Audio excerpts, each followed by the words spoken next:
میرا ایک دیہات سے تعلق ہے. دیہاتی لوگ وہ ہوتے تھے جن کے مکان کچے ہوتے تھے پر عقیدے بڑے پکے ہوتے تھے. میں علماء یہاں زیادہ بیٹھے ہیں اور بزرگ بیٹھے ہیں, کچھ باتیں زیادہ اس لیے بھی نہیں کر سکتا کہ بزرگوں کی موجودگی میں بہت زیادہ باتیں اس طرح نہیں کرنی چاہیے کہ انسان بڑا ناسے محسوس ہو. کیسا دستور زباں مندی ہے تیری محفل میں, بات کرنے کو ترستی ہے زباں میری.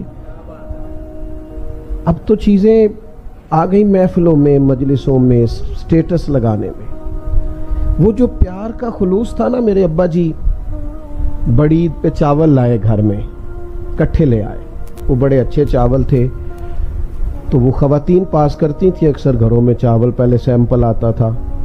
تو وہ چاول بڑے اچھے تھے, پکائی بڑی اچھی تھی, خوشبو بڑی اچھی تھی, اور اماں جی تبصرہ بھی کرتی تھی کہ دانہ بھی بڑا لمبا لمبا ہوا ہے چاولوں کا, بڑے بہتر تھے, خوشبو بڑی آئی, پسند بڑے آئے. دو ایک دفعہ پکے تو پھر اس کے بعد گھر میں جب چاول پکے تو کچھ اور قسم کے پکے. تو والد صاحب نے فوراً اعتراض کیا, کہنے لگے وہ جڑے میں لے آیا سو چاول وڈی تے وہ کتے نہیں, ایک دو باری دیتے نے, بعد چ نہیں ملے. تو یہ میں آپ کو ان پڑھ اور سادے لوگوں کی باتیں بتا رہا ہوں. اماں جی میری فرمانے لگیں چاول بڑے پیارے سن, سونے بڑے پکے سن, میں رکھ چھڑے نے 10 محرم نو امام حسین دی نیاز پکائیں گے. وہاں ہم نے جو چاول بھی پیش کرنے وہ بھی ذرا زیادہ اعلیٰ قسم کے ہوں تو پھر ہی مزہ آتا ہے. او خدا کے بندو, اپنی قلبی کیفیت پر توجہ کرو. ان کا پیار, ان کی محبت, وارفتگی, شوق تیرے دل سے چھلکے, تیری کیفیت ہو. یعنی سیدہ پاک کا نام آئے تو تیری نظریں خود بخود جھکنی شروع ہو جائیں. حسنین کریمین کا تذکر آئے تو تیرا وجود محسوس کرے کہ تو بہت عظمتوں والے لوگوں کا ذکر کر رہا ہے. ان لوگوں کے تذکار تیری طبیعت پر رعب پیدا کریں, جلال طاری ہو تیرے اوپر. لیکن کیا کریں اس دور کا جس میں صرف بحثیں رہ گئیں, الجھاؤ رہ گیا. اپنی محبت کو مضبوط کریں, وارفتگی اور شوق کو مضبوط کریں. ہوتا رہتا ہے دنیا میں, چیزیں ہوتی رہتی ہیں, لوگ آتے جاتے رہتے ہیں, لیکن جس طرح لوگ اپنی صحت کا پورا خیال رکھتے ہیں نا, اس طرح اپنے عقیدے اور ایمان کا بھی پورا خیال رکھنا چاہیے. اس میں کوئی کمزوری پیدا نہ ہو, اس کے اندر کسی قسم کی کوئی کمزوری نہ رہ جائے. یقین, تیقن, ایمان, اہل بیت نبوت کا پیار تو آپ کو زندہ کرے گا. حسنین کی محبت تو کھڑا ہونا سکھائے گی. چھوٹی چھوٹی باتوں پہ بلیک میل ہونے والی قوم, ذرا ذرا سی بات پر ہاتھ پیر پھول جانا, ذرا ذرا سی باتوں پر گھبرا جانا, اور ذرا ذرا سی بات ہونا تو الجھی ٹوٹی ٹوٹی باتیں کرنا, رات بھر نیند نہ آنا. حسنین کریمین سے پیار کرو, جینے کا سلیقہ آئے گا, ڈٹ کر زندگی گزارنے کا سلیقہ نصیب ہوگا. جو چیزیں انسان کو پورے طور پر کمزور کرتی ہیں اور اس کے اندر جو چیزیں کمزوری لاتی ہیں وہ ساری تو کربلا میں موجود تھیں.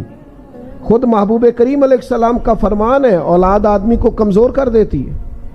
اپنی تکلیف لوگ سہ لیتے ہیں, بچوں کی نہیں سہی جاتی. اور جب آدمی پردیس میں ہوتا ہے, میں نے تو دیکھا ہے لوگ پاسپورٹ سنبھال کے رکھتے ہیں کہ مجھے واپس لوٹنا ہے. لوگ خیال کرتے ہیں کہ یہ میرا اپنا علاقہ نہیں, کہیں مشکلات نہ آ جائیں, میں کہیں اور ہوں. لوگ بڑی توجہ کرتے ہیں, کاغذات سمیٹتے ہیں.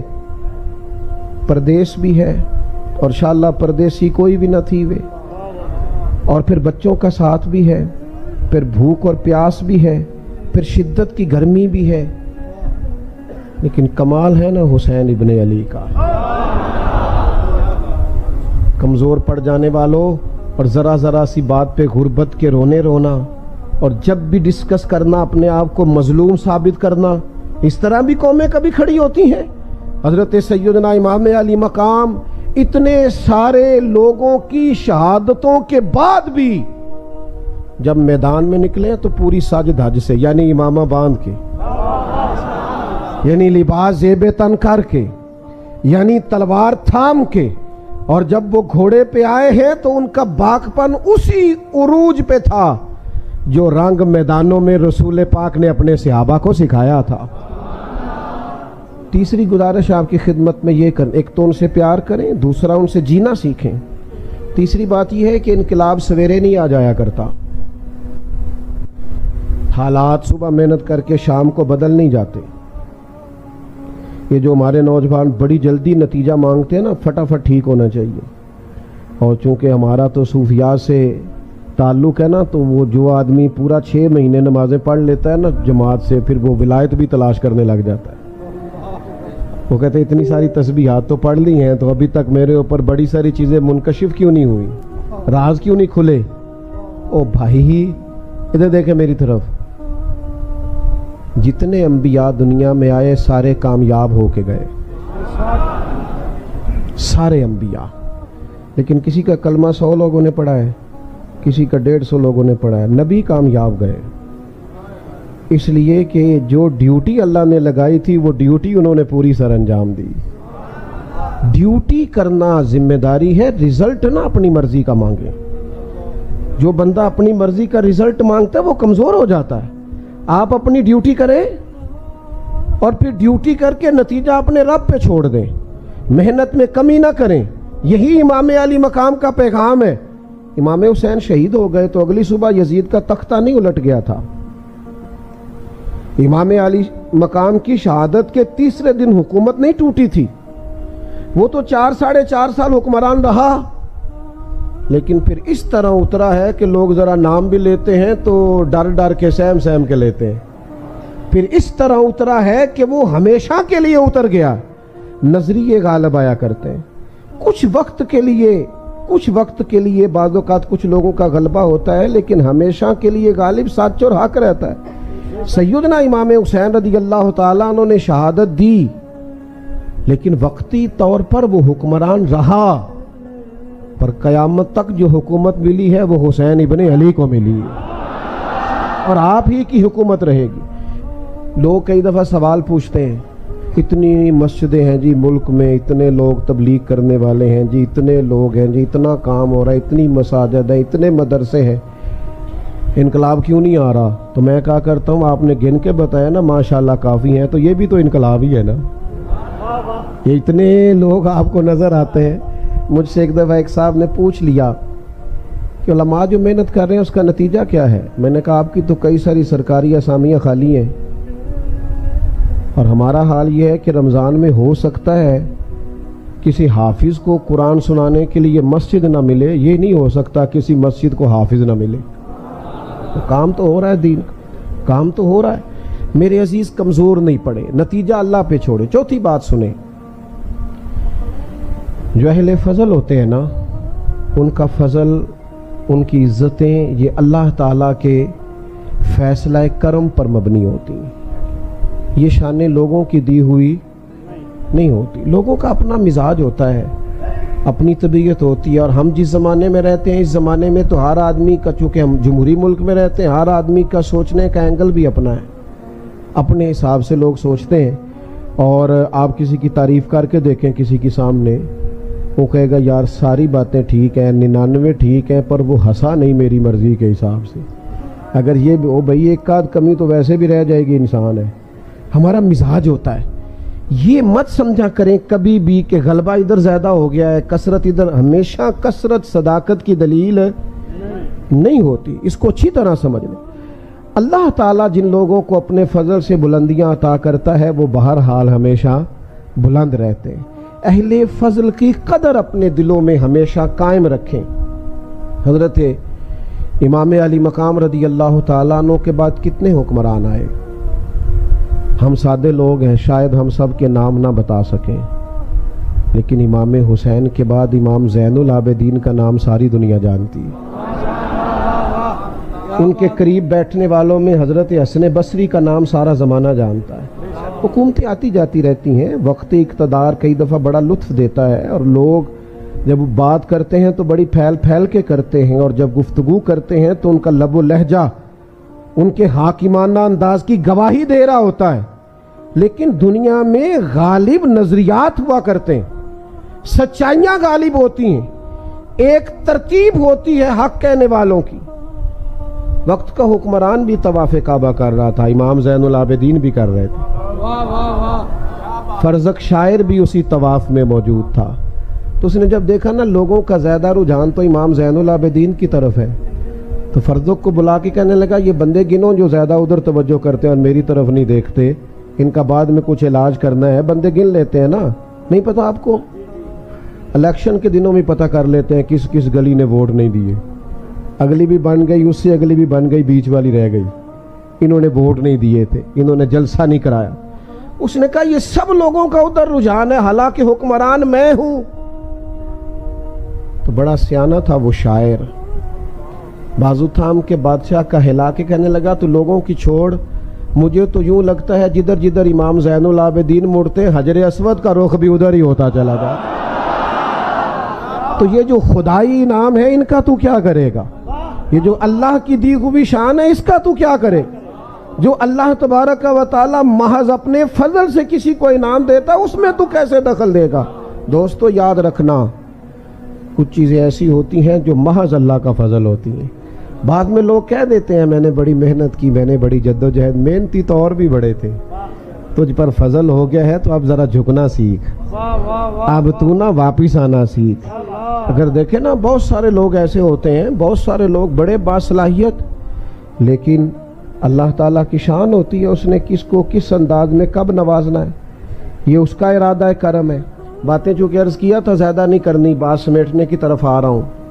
ہم نا بعض اوقات بڑی بات کرنا چاہتے ہیں، اور ہم تو اس زمانے میں رہتے ہیں جس زمانے میں چھوٹی سی بھی کوئی محنت کرنا لگتا ہے تو وہ کہتا ہے میں تو کربلا میں کھڑا ہوں۔ حالانکہ بھئی یہ بڑی آخر کی بات ہے، آپ تھوڑا سا نا قریب کوئی کی مثال دے لیں، ابھی آپ اتنا دور نہیں جائیں، وہ تو بڑا انتہائی اقدام ہے، وہ بڑی آگے کی بات ہے۔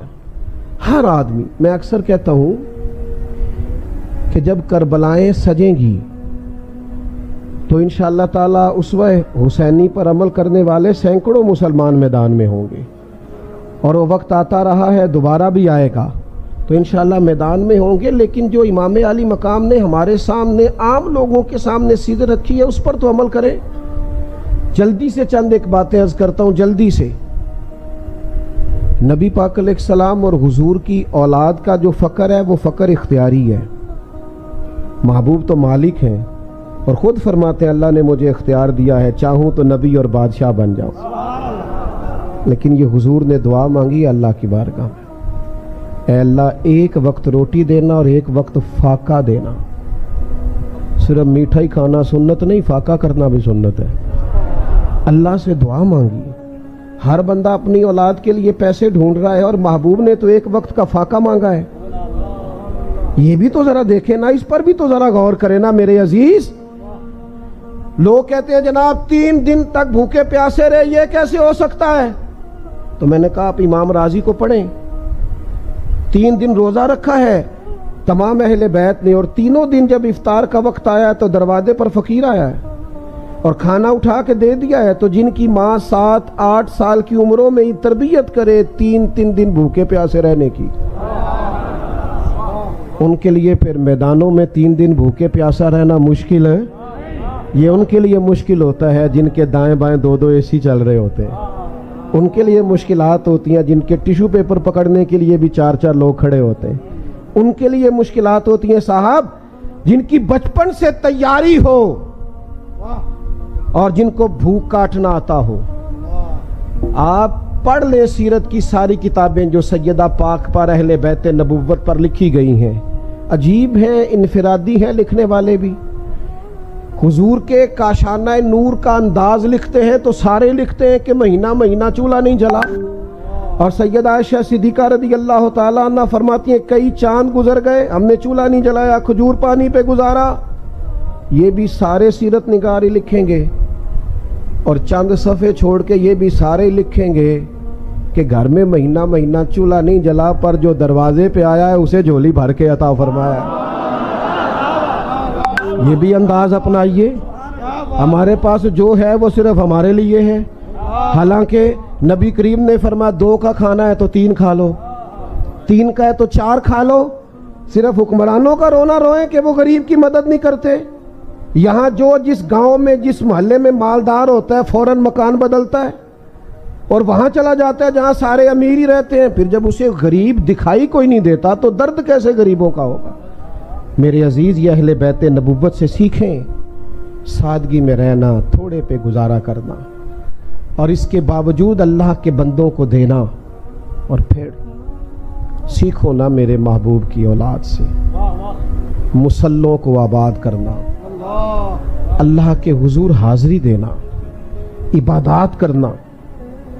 میں بھی دعویٰ کر کے گزر جاتا ہوں نسبت بڑی چیز ہے، کوئی انکار نہیں بڑی چیز ہے، لیکن کیا اس کا معنی یہ ہے کہ آپ آزاد ہو جائیں گے ہر نیک عمل سے؟ جن کی نسبتیں مضبوط ہوتی ہیں وہ تو زیادہ ذمہ دار ہوتے ہیں۔ سب سنیاں رل پانی نو چلیاں، کوئی کوئی مڑ سی پار کے، تو جنہاں نے پار کے سر تے چایا، یعنی جنہوں نے ذمہ داری اٹھائی ہے، جنہوں نے پار کے سر تے چایا وہ تے قدم رکھن ڈر ڈر کے۔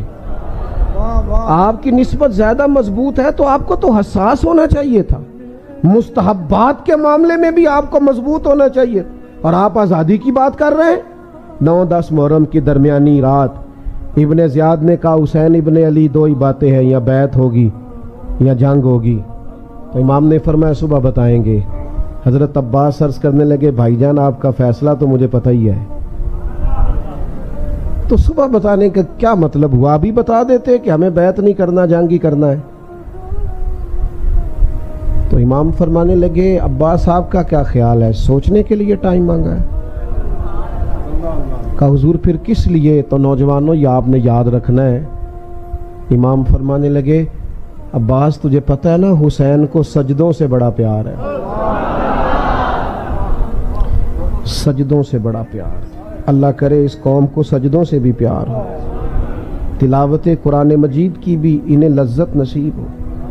کہا تجھے پتہ ہے نا سجدوں سے؟ میں نے تو ایک رات کا اس لیے کہا ہے کہ ذرا رج کے سجدہ کروں اپنے رب۔ ہاں جنگیں اچھی تدبیر سے لڑی جاتی ہیں، اسلحہ مضبوط ہونا چاہیے، صف بندی اعلیٰ کریں گے تو کام چلے گا، لیکن بدر کی ساری رات اللہ سے دعا مانگنا یہ بھی میرے رسول پاک کا طریقہ ہے۔ آپ کو اللہ کی مدد اور تائید کو بھی طلب کر۔ سنیں جی سنیں، اللہ آپ کو جزا دے۔ بات ختم کرنے لگا ہوں دوستو، مضبوط جب لوگوں کا مسلح ہوتا ہے، عبادتیں ہو، یہ آپ مسلح سے جڑ جاتے ہیں، روحانی ترقی ہوتی ہے تو پھر دیانتداری بھی پیدا ہوتی ہے، پھر لقمہ حرام سے بھی انسان بچتا ہے، پھر جب وہ عبادات کی طرف بڑھتا ہے تو اس کی طبیعت کے اندر بعض چیزوں سے ویسے ہی کراہت پیدا ہو جاتی۔ تو امام علی مقام سے سیکھیں۔ جب آپ شہید ہو گئے تو حضرت عبداللہ ابن عمر نے فرمایا ظالمو تم نے اسے شہید کیا ہے جو کثرت سے نفل پڑھنے والے تھے، کثرت سے روزے رکھنے والے تھے نفلی۔ اپنی طبیعت میں اہل بیت نبوت کی سادگی کو لائیں، اس مروت کو لائیں۔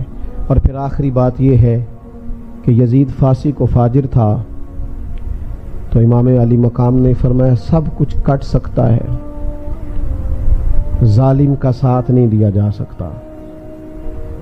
ہم تو تھوڑی تھوڑی چیزیں حاصل کرنے کے لیے، بالکل تھوڑے نفع کے لیے بھی ہمارے ارد گرد ظالم ہوتے ہیں۔ ہم جرت مند نہیں، اپنے قبیلے میں بھی حق نہیں کہتے، دوستوں کے بیچ بھی یہ چھوٹی چھوٹی بات ہوتی ہے، چھوٹی چھوٹی پر ہم ڈرتے ہیں میرا نام نہ لگ جائے۔ وہ ایک دوستوں میں فیملی میں ایک جگہ ایک بچے کو آپریشن تھا، کچھ مشورہ دے رہے تھے نہیں کرانا، کچھ دے رہے تھے کرانا ہے، تو ایک صاحب میرے کان میں کہنے لگے میں میڈیکل سے، رکیں جی بات سنیں، ایک دوست میرے کان میں کہنے لگے میڈیکل سے وابستہ ہونا آپریشن ہی ہے، تو میں نے کہا مشورہ کیوں نہیں دیتے؟ کہنے لگے پھر میرا نام نہ لگ جائے، اور میں نے کہا یار تو میرا نام لے دے۔ کیا مطلب؟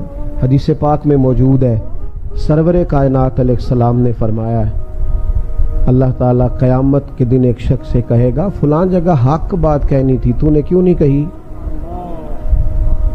تو عرض کرے گا مالک میں لوگوں سے ڈر گیا تھا، تو رب فرمائے گا میرا زیادہ حق تھا کہ تو مجھ سے ڈرتا، حق تو میرا بنتا تھا تو لوگوں سے ڈرتا رہا۔ میرے عزیز سب سے پہلے گھر سے بات شروع کریں، گھر میں تو خیر کہنا شروع کریں، حق کہنا شروع کریں، قبیلے میں تو کہنا شروع کریں، اپنے دوستوں کی محفل میں تو آپ اس بات کا اعادہ کریں کہ یہ ٹھیک ہے یہ غلط ہے۔ ہم تو صرف چاہتے ہیں کہ ہم گڈ بک میں رہیں ساری دنیا کی، حالانکہ یجاہدون فی سبیل اللہ ولا یخافون لومۃ لائم ذالک فضل اللہ یؤتیہ من یشاء۔ اللہ کے بندے پرواہ نہیں کرتے اگر لوگ ان کی ملامت بھی کریں، وہ اللہ کے راستے میں جہاد کرتے رہتے ہیں. یہ جو وہ پرواہ نہیں کرتے یہ ان پر اللہ کا فضل ہے، اور اللہ یہ فضل جسے چاہتا ہے اسے عطا کرتا ہے. دعا ہے اللہ تعالی رضوی صاحب کی والدہ مرحومہ کے حق میں فرمایا جو ان کے ساتھ ہے نا وہ کافروں پر سخت ہیں پر آپس میں بڑے مہربان ہیں. قرآن مجید فرماتا ہے وہ آپس میں نرم دل ہیں، رحم کرنے والے ہیں. تو میرا خیال ہے تاریخ جاننے سے بہتر اللہ کا قرآن پڑھنا نہیں. جب اللہ کا قرآن فرماتا ہے کہ رحماء بینہم، وہ آپس میں بڑے مہربان ہیں، کتاب کو تھامو. اور قرآن مجید کی جو نص ہے وہ ہمارے لیے زیادہ درجہ رکھتی ہے اس لحاظ سے بھی کہ قرآن مجید اللہ تبارک و تعالیٰ کی وہ لا ریب کتاب ہے کہ بہرحال جس کا پڑھنا اور سمجھنا مسلمان کے لیے زیادہ ضروری ہے. تو صحابہ آپس میں بڑے مہربان تھے، ایک دوسرے پر شفقت کرنے والے تھے، محبت کرنے والے تھے. یہ قرآن مجید کا فیصلہ ہے. لہٰذا کسی تاریخ میں اور کوئی بھی خطیب جو اپنی تقریر چمکانے کے لیے کوئی ایسی بات کرے اس کی بات میں آنے کی ضرورت نہیں. اللہ کے قرآن نے کہا وہ سخت ضرور تھے پر کافروں پر مہربان تھے اپنوں پر. جہاں تک تعلق ہے حضرت عمر فاروق کا، تو حضرت عمر فاروق رضی اللہ تعالیٰ عنہ اس عظیم شخصیت کا نام ہے جن کے لیے اللہ کے محبوب نے دعا مانگی اللہ تعالیٰ سے کہ اللہ ہمیں عمر ابن خطاب عطا فرما. انسان کی نا ایک ذاتی شخصیت بھی ہوتی ہے، اس کی جو ذاتی شخصیت ہوتی ہے وہ اس کے مشن پر بھی غالب آتی ہے. یعنی اگر آپ کی طبیعت ہی غصے والی ہے تو آپ جہاں بھی ہیں آپ کے دائیں بائیں لوگ پریشان ہیں، آپ کو غصہ ہی بڑا آتا ہے. تو آپ کے ماحول پر بھی آپ کا مزاج، بزرگ فرمایا کرتے تھے اساتذہ کو کہ اگر تمہاری گھر میں گھر والوں سے لڑائی ہو جائے، اس کو بند کر دیں جی اللہ جزا دے. آپ گھر والوں سے اگر تمہاری لڑائی ہو جائے نا تو فرمایا کرتے تھے کلاس میں آ کے بچوں کو نہ پڑھاؤ، ایسا نہ ہو غصہ کسی اور کا ہو نکل کسی اور پہ جائے. کیوں؟ اس لیے کہ جب آپ غصے میں ہوتے ہیں تو آپ کا انداز کچھ اور ہوتا ہے. آپ کی جو ذاتی زندگی ہوتی ہے، جو لوگ اس ذہن کے ہوتے ہیں نا ساری دنیا ہی بری ہے، وہ کبھی کسی کے لیے اچھا نہیں کر سکتے، چونکہ ان کے خیال میں لوگ اچھے ہیں ہی نہیں تو کسی کا اچھا کریں کیوں. جن لوگوں کا یہ خیال ہوتا ہے نا کہ معاذ اللہ فلانے کے پاس مال بڑا ہے مجھے لے لینا چاہیے، فلاں کے پاس بڑا ہے، تو وہ بھی حریص ہو جاتے ہیں. آپ کی جس طرح کی اپنی طبیعت ہوتی ہے، پھر غور کیجئے گا میری بات پر، آپ جب کوئی بھی کام کرتے ہیں نا تو وہ آپ کی طبیعت آپ کے کام پر غالب آ جاتی ہے. حضرت عمر رضی اللہ تعالیٰ دو تین چیزیں بڑی زیادہ تھی جناب عمر کی زندگی میں. ایک تو بڑے اصول پرست تھے، اصول پسند تھے. اتنے اصول پسند تھے، اتنے اصول پسند تھے جناب عمر کہ انہوں نے اپنی اصول سب سے زیادہ اپنی زندگی پر نافذ کی اور اپنی اولاد پر نافذ کی. ہم بھی بڑے اصول پسند ہوتے ہیں پر دوسروں کے لیے، بڑے حق پسند ہوتے ہیں پر دوسروں کے لیے. سیدنا عمر رضی اللہ تعالیٰ عنہ کا مزاج یہ تھا کہ جب بدر و احد میں کفار آئے نا لڑنے کے لیے تو یہ جنگیں آسان نہیں تھی. باقی جنگیں آسان ہوتی ہیں، آپ کو غیروں سے لڑنا ہوتا ہے. بدر و احد کا یہ حال تھا کہ صحابہ کے اپنے رشتہ دار سامنے تھے، یہاں تک کہ کسی کا سگا بھائی سامنے تھا، کسی کا باپ سامنے تھا. حضرت صدیق اکبر کے بیٹے بدر میں سامنے آئے تھے لڑنے. یہ بڑی مشکل جنگیں تھیں، لیکن حضرت عمر کا اصول اس طرح کا تھا دین کے لیے کہ عرض کی یا رسول اللہ صلی اللہ علیہ وسلم ہمیں اجازت دیں، ہم اپنے اپنے رشتہ داروں سے خود لڑیں گے اور دنیا کو بتائیں گے تعلق اسی کے ساتھ ہے جس کا تعلق مدینے والے محبوب کے ساتھ ہے. گویا حضرت عمر اپنی یہ بات کہہ کے کہ اپنے اپنے رشتہ داروں سے لڑیں گے، یہ سبق دے رہے تھے کہ تعلق اسی سے جس کا حضور سے تعلق. اصول پسند تھے، مزاج اصول پسندی کا تھا. اور دوسری بہت زیادہ اصول پسندی اپنی اولاد کے لیے تھی۔ آج سب سے بڑا مسئلہ قیادتوں کا ہوتا ہے، اور کسی لیڈر کو بھی، کسی رہنما کو بھی، پیر صاحب کو بھی، مفتی صاحب کو بھی اپنی جگہ پر بٹھانے کے لیے جو سب سے قابل بندہ ملتا ہے وہ اپنا بیٹا ملتا ہے۔ یہ سیاسی رہنماؤں سے لے کر دینی رہنماؤں تک ایز اٹ ہے، آپ کو صرف اور صرف اپنا بیٹا ہی نظر آیا ہے۔